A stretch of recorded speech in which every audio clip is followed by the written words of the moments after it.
All frucked up, day 60, July 3rd, 2025. The sugar diet continues, even though it's supposedly been killed. I'm not concerned about that. I'm firmly in Durian Riders camp as far as not being vegan, at least not as of this now present moment, but definitely deriving all the positives that Durian Rider has talked about with the high carb, low fat diet.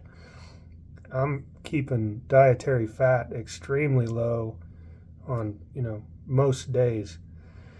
And the scale continues to trend downward. I was at 260.8 pounds today. Mid-May when I was at an event in Chicago, there was a 283 pound weigh-in. So, I'm down 20 pounds, or if you want to consider that there was a bit of Chicago deep dish pizza prior to that 283 pound weigh-in, and we, still consider it in spite of the fact a lot of that was food weight. I'm down 20 to 22 pounds. So, and if you've been a long-time follower of the channel, you know how stalled out I was for almost 40 days. So as I learned of my fructose intolerance and learned what I could in fact tolerate on the, very fruit-centric high sugar diet, so I've had to settle into the starches, but I've been kind of challenging that recently with orange juice and dates. I never really ate the dates before, the pitted dates, so I can't tell you if those would have caused me problems in the past, but orange juice certainly did. Certainly did. And to test that, because it kind of seemed like it was dose dependent, so if I had a pint of orange juice, I'd be fine. If I had a half a gallon of orange juice, way back, it'd just about double me over with cramps, and then I'd spend the majority of the day bloated. And it was to the point that jeans I've had forever just wouldn't fit. I was bloated so bad, so I was wearing joggers, and even to work. I'm surprised no one said anything to me, but they were at least black, so maybe they looked more like, they don't look like formal wear by any means, but at least maybe the black gave the joggers a bit more of a professional look, because it was all I could stuff myself into. But now, today, I had 46 fluid ounces of orange juice. I refilled the bottle with water so I could use it as a prop to hold my phone up. But yeah, the 46 fluid ounces of orange juice, no problem. No problem at all. And since recording the last video, I did have a couple of pieces of chili mango, and that filled this, or killed this bag, I should say. I've got another one for tomorrow, and the remainder of the trip, I've got more pitted dates.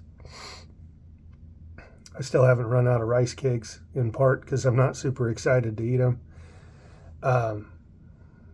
But yeah, the dietary fat is in the basement. It's just, the dietary fat's at nearly zero. I think today it was at absolute zero. And I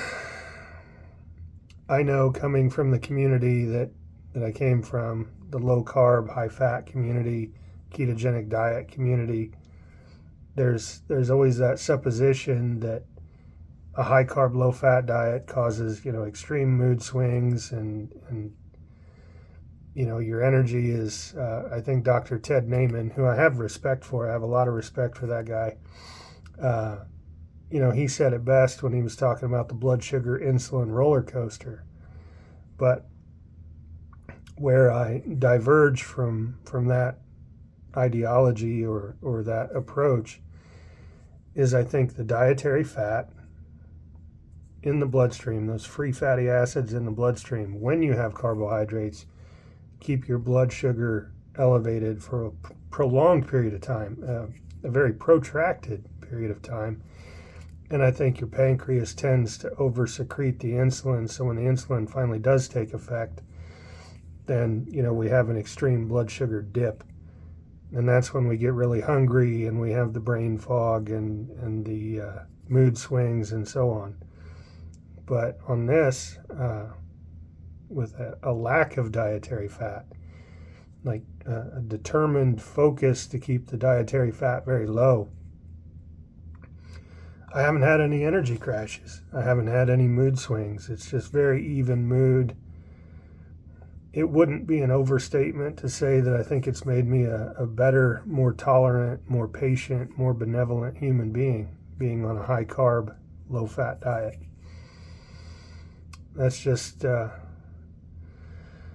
I'm feeling and where I'm at with things. So yeah, keep the dietary fat extremely low if you're doing a high carbohydrate diet. And then, feed your mind positive things, whether it's Audible and, any kind of positive self-development or even dietary books. I'm currently going through The Biology of Belief, and that's by Bruce Lipton. I'm probably forgetting his title. I do believe that he has doctor in front of his name, and I should refer to him as Dr. Bruce Lipton. But I'm not 100% sure on that. I've been more engaged with the content and not paying significant attention to any title that he may have earned. So I do apologize.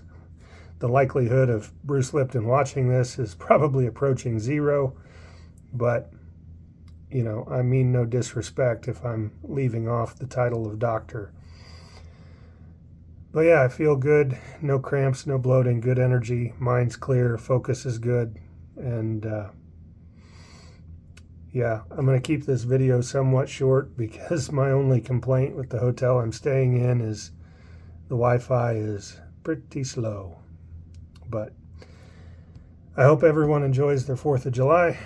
And with that, I will wrap this up. So thanks for watching. See ya.